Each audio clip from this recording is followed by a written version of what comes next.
And welcome back to this special swing state edition of Hannity. Now, before we get back to who will be elected next year, there is the issue of how Americans feel about their elected leaders right now. With congressional approval ratings in single digits, well, it's not a pretty picture. And Frank Luntz discussed the topic with a group of GOP voters in the swing state of Michigan. Frank. There's a lot of anger all across America, and some of that anger is right here in Michigan. We're talking to Republican primary voters to understand what's on their minds. Now, most of the time we talk about the presidential race, but I've got a question for them. Who makes you angrier, Wall Street or Washington? Washington. But the Republicans control the House of Representatives. There's a Republican speaker. 1 out of 3. That's still got a majority of Democrats in control. There are 15 bills that they've created, and they are doing their job working. They are working. Are you satisfied with what the House is doing? Currently, yes, but they weren't in control back in '06 when a lot of these things were beginning to take place and starting out, especially with the economy. So what do you want from them? Well, I don't like how Washington is operating by regulations and executive orders and bypassing Congress altogether. So it's a political agenda through regulation fiat. Are the Republicans standing up to Obama the way you want them to? Yeah, at this point, I'm happy with gridlock. Just keep things from getting to him. I don't care what it is. I don't want him signing anything. Go ahead. I think the difference from 2006 and today is just monumental, and I think it's the contributions of the Tea Party, because we have a whole different set of Republicans, a whole different outlook in the House than we did. How many of you consider yourselves supporters of the Tea Party? Raise your hands. But you've been so demonized. First off, you're the youngest Tea Party member by like 30 years. What is it about them that you like? I want smaller government, and that's what the party's all about.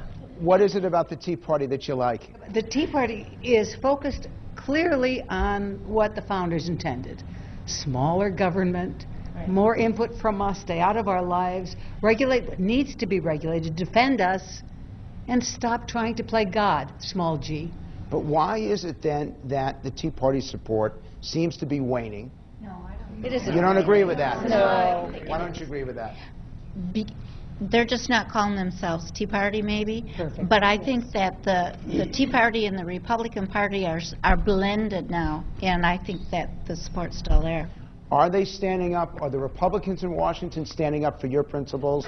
Are they fighting the way you want them to fight? Yes. I don't think they're fighting enough. No. I think they need You want them to fight more? I want them to fight more. How much more can they fight? I want them to articulate what they're looking for, what they're wanting to do for us, rather than just kind of just saying, I don't like what Obama's doing, I don't like what Obama's doing. I want them to say, this is what we will do, this is how we were going to fix it. I'm looking for the conservatives in Washington to stand up and fight. That's what I'm looking for. Okay, so who's your hero in Washington?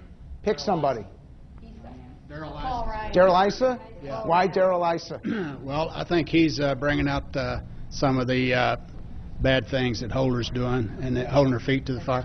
Also, Stearns is doing well from Florida. Paul Ryan. Paul Ryan. You guys like Paul Ryan? What is it about Paul Ryan that you guys like? That's the most important thing. He actually has a plan. He's laid it out for people. If they like it, fine. If they don't, they don't. But at least he has a plan. Paul Ryan. He understands. He can explain what's going on with the budget and taxing and all of those pieces of it, and I don't think half of the rest of the House understands it. Well, he seems more interested in getting things done than getting reelected. Yeah. I don't know when he's up for reelection, but he seems to be interested in getting things done. Okay, we've got Issa, we've got Ryan. I need one more person. Rubio. Marco Rubio. Yeah. That's your guy? Yes. Because he's one of the youngest senators? I like Marco Rubio because he can give speeches and say why lower taxes, lower government is best for the rest of America. Absolutely. I totally agree with what you just said. You know, it's a free enterprise system. Our government really should just protect our borders and deliver our mail. That's it. They need to get out of business. My wife and I are independent business owners, affiliated with Amway Global. And you know what? We work really hard to earn an income and a living to provide for our 4 kids. And I'm sick of the government reaching in my pockets and taking that money from us. You guys agree? Yes. I think one of the things I like about the younger generation that's coming in is they are not tied to the way it's always been. They got new ideas. They're not there to just to stay there forever, and I like that. You're going to have the last word. And I think that's largely the influence of the Tea Party movement. I think that's why a lot of these new congressmen and women are being so effective, is because they're a new breed. So how many of you are mad as hell at Washington? Raise your hands. How many of you are not going to take it anymore? Raise your hands. So at least there are a few people that you got. Paul Ryan, Darrell Issa, Marco Rubio. Not bad. Who did you say? Rand Paul. Oh, we got to add Rand Paul to that, because if I don't, I will get emailed to death. We'll be back in a moment.